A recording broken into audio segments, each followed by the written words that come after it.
Assalamualaikum warahmatullahi wabarakatuh. Perkenalkan, nama saya Dimas Prasetyo, NPM 2115061076 dari kelas PSTIB. Pada video ini saya akan menyampaikan tentang materi yang ada di percobaan 3 pada praktikum sistem operasi, yaitu deadlock. Deadlock dalam artian adalah kebuntuan. Kebuntuan yang dimaksud dalam sistem operasi adalah kebuntuan suatu proses. Jadi, deadlock adalah suatu kondisi di mana proses tidak berjalan lagi atau kondisi di mana tidak ada komunikasi antara proses yang membuat proses berhenti. Dalam keadaan ini, tidak ada yang dapat melanjutkan proses masing-masing sampai program memberikan sumber dayanya, tetapi tidak ada yang mengalah. Seperti pada gambar ilustrasi deadlock pada gambar 4. Terdapat perempatan jalan dan 4 mobil. Jalan diibaratkan sebagai resource dan mobil sebagai proses. Mobil-mobil tersebut tidak mau mengalah untuk menggunakan resource jalan tersebut, yang mengakibatkan kemacetan pada perempatan tersebut, pada jalan tersebut, atau pada sistem. Deadlock dapat terjadi pada suatu proses disebabkan proses itu menunggu suatu kejadian tertentu yang sebenarnya tidak akan terjadi. Suatu proses dapat dikatakan berada dalam deadlock apabila setiap proses yang ada menunggu suatu kejadian yang hanya dapat dilakukan proses lain dalam himpunan tersebut. Deadlock merupakan efek samping dari sinkronisasi, di mana satu variabel digunakan oleh dua proses. Kejadian deadlock selalu tidak lepas dari sumber daya, bahwa hampir seluruhnya merupakan masalah sumber daya yang digunakan secara bersama-sama. Model sistem deadlock pada model operasi normal, sebuah proses menggunakan sumber daya dengan urutan. Pertama, mengajukan permohonan atau request, yang kedua menggunakan sumber daya atau use, dan yang ketiga melepaskan sumber daya atau rilis. Dalam mengajukan permohonan, bila permohonan tidak dapat dikabulkan dengan segera, misal karena sumber daya sedang digunakan proses lain, maka proses itu harus menunggu sampai sumber daya yang diminta tersedia. Yang kedua, jika menggunakan sumber daya, proses dapat menggunakan sumber daya misalnya printer untuk mencetak, disk drive untuk melakukan operasi I/O, dan sebagainya. Untuk yang ketiga, jika melepaskan sumber daya atau rilis, setelah proses menyelesaikan penggunaan sumber daya, maka sumber daya harus dilepaskan sehingga dapat digunakan oleh proses lain. Terdapat dua jenis resource. Yang pertama dapat berupa hardware device seperti tape drive, memori, atau berupa informasi, record dalam suatu basis data, variabel global, dan lain-lain. Dua jenis resource tersebut yaitu resource preemptible adalah resource yang dapat diambil atau dilepas dari proses yang sedang memakainya tanpa memberi efek apapun pada proses tersebut.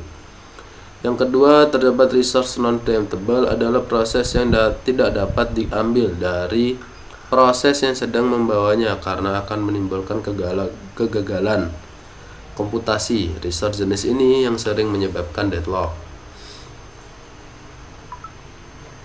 Untuk penyebab deadlock ada 4 jenis.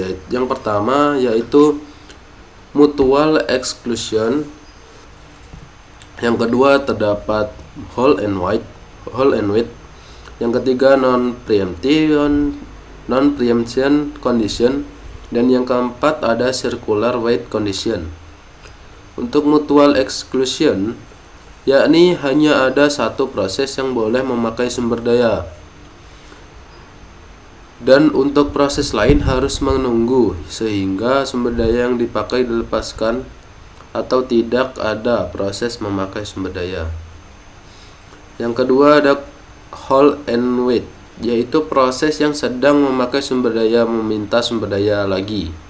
Hal ini akan menyebabkan kelaparan atau kekurangan sumber daya, sebab dapat saja sebuah proses tidak mendapat sumber daya dalam waktu yang lama. Yang ketiga ada non-preemption condition, yaitu sumber daya yang diberikan sebelumnya tidak dapat diambil paksa dari proses yang sedang menggenggamnya. harus terlebih dulu dilepaskan oleh proses yang menggunakan atau menggenggamnya. Yang keempat ada circular wide condition, yakni harus terdapat rantai sirkular dari dua proses atau lebih, dan masing-masing proses harus menunggu sumber daya yang digenggam oleh proses berikutnya. Jadi langsung saja ke percobaan. Ada 4 kode program untuk file deadlock. Langsung saja kita buka CPU simulator.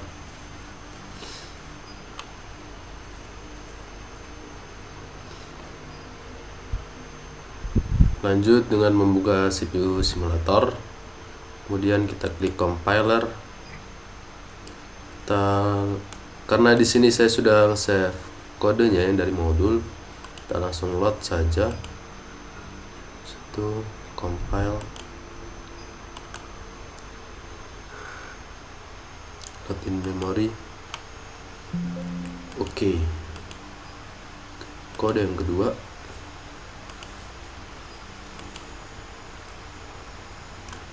kita compile, kemudian load in memory lagi. Ketiga,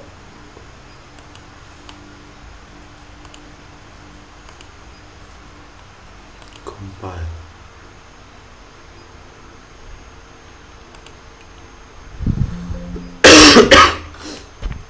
dan yang terakhir load program keempat.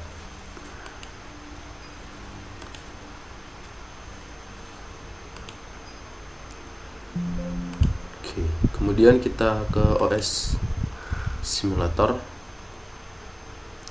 Pada scheduler kita pilih round robin. Untuk tiks atur ke 10. Dan kita masukkan program ke ready process dengan klik 2 kali atau create new process.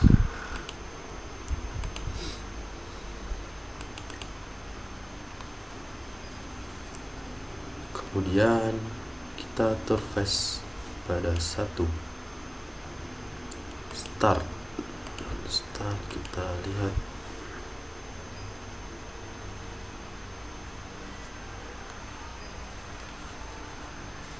Di sini dari 4 program tersebut terjadi deadlock.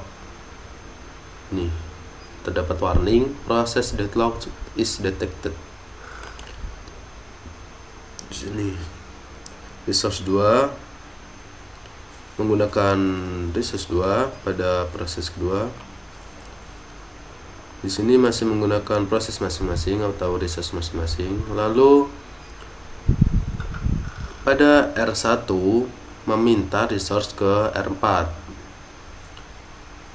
Karena resource sedang digunakan maka tidak bisa. Kemudian R4 meminta ke R3 dan R3 meminta ke R2.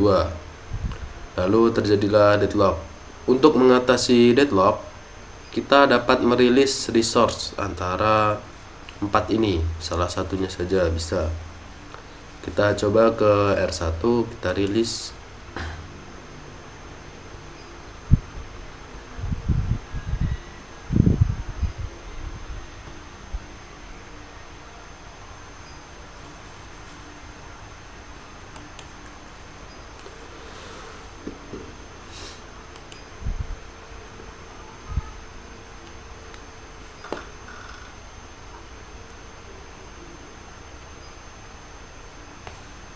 Nah, jika kita rilis, maka R4 dapat menggunakan resource dari R1 karena merilis kita, melepaskan resource.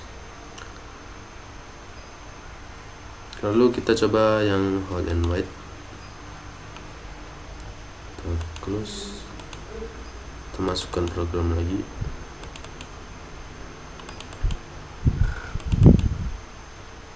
Coba start.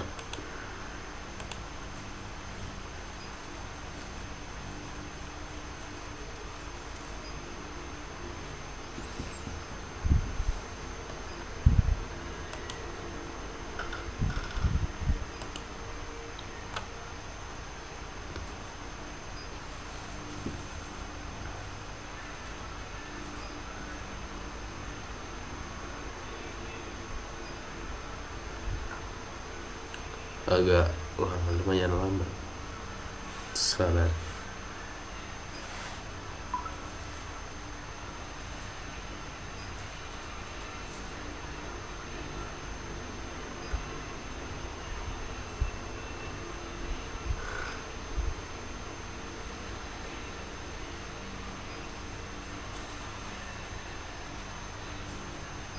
Pada metode prevent disallow hold and wait tidak terjadi deadlock karena untuk semua proses hold and wait ditiadakan atau tidak ada yang menunggu. Lalu kita coba yang disallow circular wait. Kita masukkan program.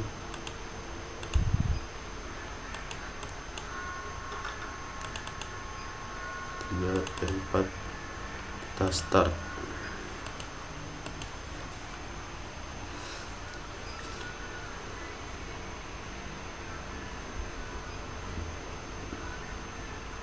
Pada metode prevent disallow circular wait terjadi deadlock karena pada proses R1, R2, R3, R4 terjadi saling menunggu untuk menggunakan resource yang ada. Lalu kita coba yang metode use total order. Lalu kita coba yang metode prevent use total ordering. Kita close, start. Kita lihat.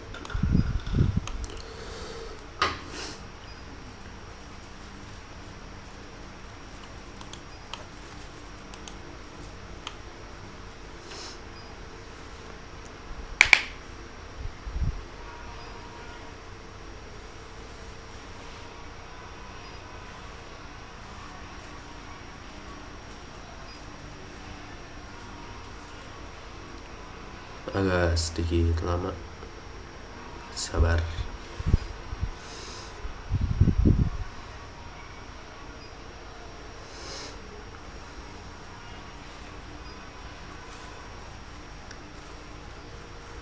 Pada metode prevent use total ordering tidak terjadi yang namanya itu deadlock karena menggunakan semua total dari resource, mempunyai resource masing-masing dan menggunakannya secara teratur. Lalu kita ke recover yang abort proses. Kita masukkan dulu program.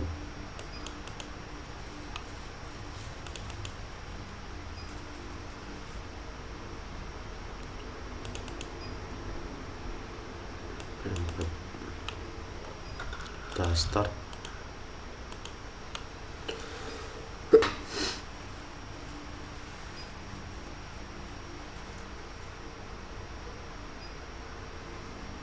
Terjadi deadlock sekali.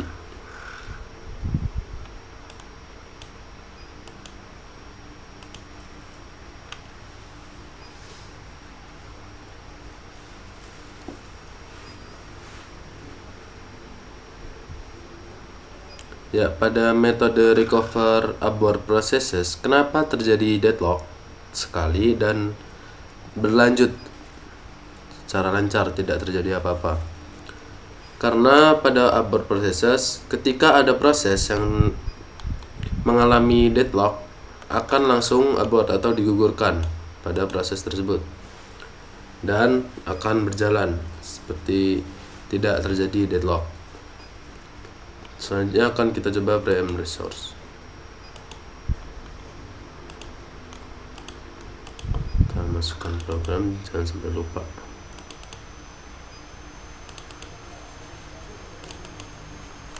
Kemudian kita start fuse.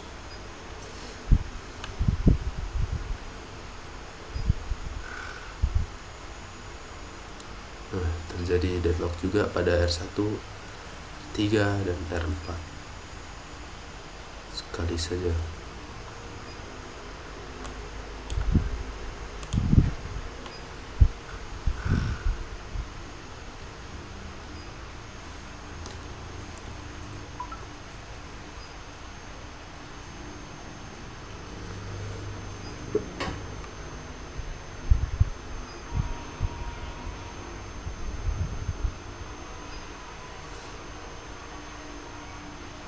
Pada preempt resource hampir mirip seperti abort process, terjadi satu kali deadlock dan selanjutnya tidak terjadi apa-apa. Bedanya ini tidak ada pengguguran karena preempt resource.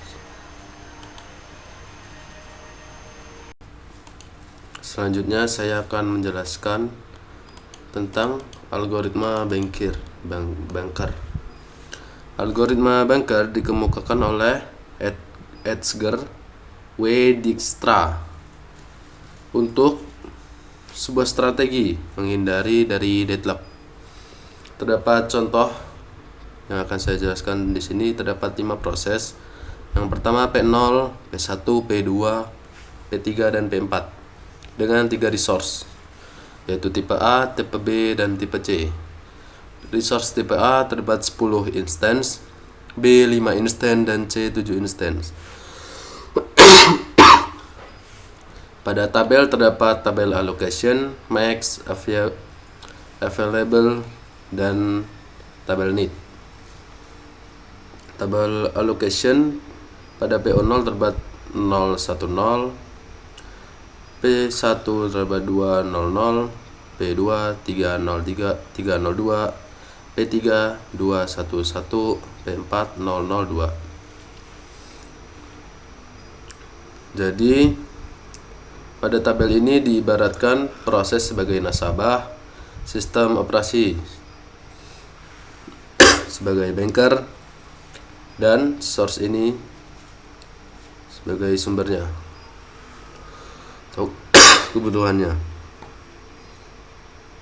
Jadi max yang dibutuhkan pada tabel A atau kolom A itu 7, 3, 9, 2, 4, B 5, 2, 0, 2, 3 dan C 3, 2, 2, 2, 3. Jadi bagaimana cara mendapatkan kolom available ini 3, 3, 2?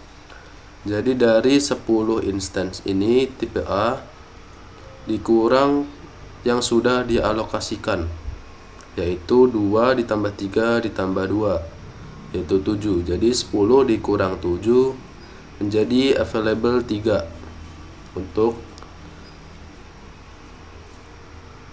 tabel A, kolom A. Kemudian untuk kolom B, 3 di sini dari 5 instance dikurang pada PO1 1 dan PO3 1 jadi 2. 5 dikurang 2 menjadi 3. Untuk yang C, di sini ada 7 instance yang sudah dialokasikan ada 5. 2 tambah 1 tambah 2 yaitu 5. 7 dikurang 5 menjadi 2. Untuk kolom need didapat dari kolom max dikurang kolom allocation. Contohnya pada P2, 9 dikurang 3 sama dengan 6. 0 dikurang 0 menjadi 0 dan 2 dikurang 2 menjadi 0. Kemudian untuk mengupdate work pada tabel di samping ini, kita membandingkan. Jika yang dibutuhkan lebih kecil daripada work tabel available, maka berjalan. Dan jika yang dibutuhkan lebih besar daripada tabel work atau available, maka akan ditunda.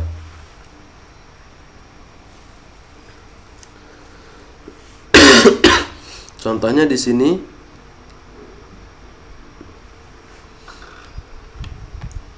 pada tabel need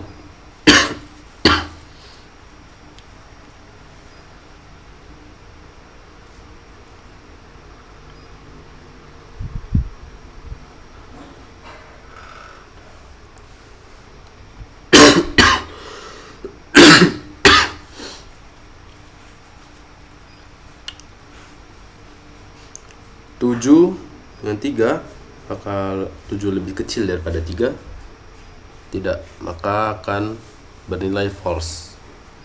Kemudian jika salah satu sudah false, maka tidak akan berjalan. Untuk P1, apakah 1 lebih kecil daripada 3? Ya, benar. maka akan berjalan untuk mengupdate work, yaitu dengan work ditambah dengan allocation. Jadi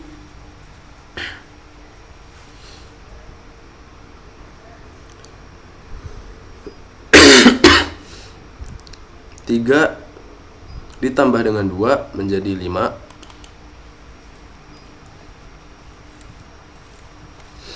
Menjadi 5. Kemudian yang B, 3 ditambah 0 menjadi 3.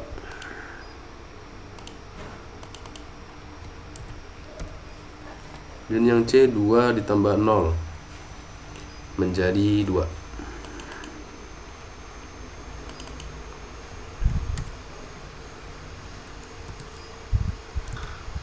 Sudah terupdate untuk update work pada P1. Kemudian kita bandingkan lagi untuk P2, apakah 6 lebih kecil daripada 3? Salah, false. Berarti sudah tidak bisa untuk mengupdate work atau available. Kemudian pada tabel ketiga, 0 lebih kecil daripada 3, ya benar. Maka 3 ditambah 2 menjadi 5. Kemudian 3 ditambah 1 menjadi 4. Dan 2 ditambah 1 menjadi 3.